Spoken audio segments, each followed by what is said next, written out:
Hello UPSC aspirant, hope so you all are doing so good. My name is Abhay and I'm a fellow UPSC aspirant. हर इंसान अपने अंदर एक किताब लिए घूम रहा है जिसे सिर्फ विज्ञान पढ़ सकता है और इस किताब का नाम है डीएनए।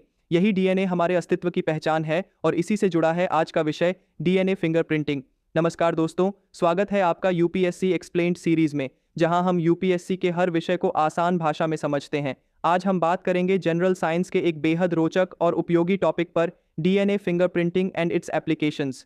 चलिए शुरू करते हैं एक दिलचस्प सवाल से। क्या आप जानते हैं कि दो लोगों का डीएनए कभी एक जैसा नहीं हो सकता, यहाँ तक कि जुड़वां भाइयों का भी नहीं। डीएनए फिंगरप्रिंटिंग एक ऐसी वैज्ञानिक तकनीक है जो किसी व्यक्ति के डीएनए को पहचानने और विश्लेषण करने में मदद करती है। यह तकनीक यह साबित करती है कि हर इंसान के डीएनए में यूनिक पैटर्न्स होते हैं, ठीक वैसे ही जैसे हर इंसान के फिंगरप्रिंट्स अलग होते हैं। अब समझते हैं कि यह तकनीक काम कैसे करती है। फर्स्ट, डीएनए फिंगरप्रिंटिंग का सिद्धांत क्या है। डीएनए की कुछ सीक्वेंसेस, जिन्हें हम कहते हैं वेरिएबल नंबर टैंडम रिपीट्स यानी वीएनटीआरस, हर व्यक्ति में अलग अलग होती हैं। इन वीएनटीआरस को आइसोलेट करके उनके पैटर्न को कंपेयर किया जाता है। यदि दो व्यक्तियों का पैटर्न मैच करता है तो यह माना जाता है कि उनका जेनेटिक मटेरियल समान है। सेकंड, डीएनए फिंगरप्रिंटिंग की प्रक्रिया क्या होती है। यह प्रक्रिया मुख्य रूप से 5 स्टेप्स में पूरी होती है। फर्स्ट, डीएनए को किसी स्रोत से एक्सट्रैक्ट किया जाता है, जैसे ब्लड, हेयर, स्किन या सलाइवा। सेकंड, डीएनए को कट किया जाता है रिस्ट्रिक्शन एंजाइम्स की मदद से। थर्ड, इन डीएनए फ्रैगमेंट्स को अलग किया जाता है इलेक्ट्रोफोरेसिस नाम की प्रक्रिया से। फोर्थ, सेपरेटेड फ्रैगमेंट्स को ट्रांसफर किया जाता है एक नायलॉन मेम्ब्रेन पर, जिसे कहते हैं southern blotting. Fifth, radio active probes की मदद से इन फ्रैगमेंट्स को विजुअलाइज किया जाता है और एक यूनिक बारकोड की तरह पैटर्न तैयार होता है, जो कि डीएनए फिंगरप्रिंट होता है। थर्ड, अब जानते हैं इसके महत्वपूर्ण एप्लीकेशंस जो यूपीएससी पर्सपेक्टिव से बहुत ज़रूरी हैं। फर्स्ट, फॉरेंसिक साइंस में डीएनए फिंगरप्रिंटिंग का सबसे ज़्यादा इस्तेमाल होता है, जैसे क्रिमिनल इन्वेस्टिगेशंस, रेप केसेस या अनआइडेंटिफाइड बॉडीज़ की पहचान में। सेकंड, पैटर्निटी और मैटर्निटी टेस्ट में यह तकनीक बेहद उपयोगी है, यह साबित करने के लिए कि कोई व्यक्ति बच्चे का बायोलॉजिकल पेरेंट है या नहीं। थर्ड, ऑर्गन ट्रांसप्लांट में भी इसका उपयोग किया जाता है ताकि डोनर और रिसीवर के बीच जेनेटिक मैच कंफर्म किया जा सके। फोर्थ, हिस्टोरिकल और एंथ्रोपोलॉजिकल स्टडीज़ में डीएनए फिंगरप्रिंटिंग के जरिए एंशिएंट पॉपुलेशन के बारे में जानकारी मिलती है। फिफ्थ, एग्रीकल्चर और एनिमल ब्रीडिंग में यह टेक्नोलॉजी उपयोगी है, जिससे बेहतर जेनेटिक ट्रेट्स को प्रिजर्व किया जा सकता है। फोर्थ, भारत में डीएनए फिंगरप्रिंटिंग की शुरुआत और विकास। भारत में डीएनए फिंगरप्रिंटिंग की शुरुआत की थी प्रसिद्ध वैज्ञानिक डॉ लालजी सिंह ने। इन्हें father of Indian DNA fingerprinting कहा जाता है। इन्होंने हैदराबाद स्थित centre for cellular and molecular biology में पहली बार यह तकनीक विकसित की। इसके बाद सीबीआई, एनआईए और एफएसएल जैसी संस्थाओं ने इसे बड़े पैमाने पर लागू किया।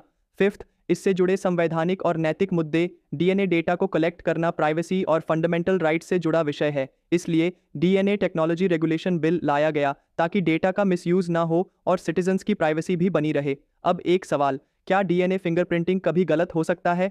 वैज्ञानिक तौर पर इसकी एक्यूरेसी 99.99% मानी जाती है, लेकिन अगर सैंपल कंटेमिनेटेड हो या प्रोसीजर सही ना हो तो गलत परिणाम भी आ सकते हैं। इसलिए ट्रेंड एक्सपर्ट्स और हाई एंड लैबोरेटरीज की ज़रूरत होती है। अब बात करते हैं निष्कर्ष की। डीएनए फिंगरप्रिंटिंग वो चाबी है जो हमारी बायोलॉजिकल पहचान के ताले को खोलती है और इसका सही इस्तेमाल समाज को न्याय, सुरक्षा और वैज्ञानिक विकास की ओर ले जाता है। अगर आपको यह वीडियो जानकारीपूर्ण लगी हो तो कमेंट में ज़रूर बताइए कि डीएनए फिंगरप्रिंटिंग का कौन सा एप्लीकेशन आपको सबसे ज़्यादा महत्वपूर्ण लगता है। वीडियो को लाइक करना ना भूलें ताकि मुझे मोटिवेशन मिले और मैं आपके लिए रोजाना ऐसे ही यूपीएससी टॉपिक्स लेकर आता रहूं। चैनल को सब्सक्राइब ज़रूर करें और इस जर्नी में मेरे साथ जुड़े रहें। आपका बहुमूल्य समय और विश्वास देने के लिए दिल से धन्यवाद। अब जाते जाते एक सवाल, अगर डीएनए फिंगरप्रिंटिंग इतनी सटीक और उपयोगी तकनीक है तो क्या इसे भारत में हर सिटीजन के लिए अनिवार्य कर देना चाहिए। क्या इससे प्राइवेसी को खतरा हो सकता है। अपने विचार कमेंट में ज़रूर साझा कीजिए। मिलते हैं अगले वीडियो में एक और रोचक यूपीएससी टॉपिक के साथ। धन्यवाद और जय हिंद। आखिर में ये कहना चाहूँगा कि मैं एक एस्पिरेंट हूँ जो अपनी तैयारी के साथ साथ आपके लिए हर दिन थॉटफुल और रिसर्च बेस्ड वीडियोस बनाता हूँ ताकि आपका समय बचे और कॉन्सेप्ट्स क्लियर हो। इनमें मैं पेड एप्लीकेशंस यूज़ करता हूँ, ना तो कोई टीम है ना ही कोई स्पॉन्सर, सिर्फ मैं हूँ और मेरा डेडिकेशन। हर दिन वीडियो बनाना मुश्किल होता है, लेकिन आपकी लर्निंग के लिए मैं लगातार मेहनत करता हूँ। अगर आपको लगता है कि ये एफर्ट आपकी प्रिपरेशन या नॉलेज को एनरिच करता है तो प्लीज़ यूपीआई स्कैन करके सपोर्ट जरूर कीजिए। आपका छोटा सा कंट्रीब्यूशन मेरे लिए सिर्फ फाइनेंशियल हेल्प नहीं बल्कि मोटिवेशन भी होगा। आपका ये सपोर्ट ही इस इनिशिएटिव को कंटिन्यू रख पाएगा।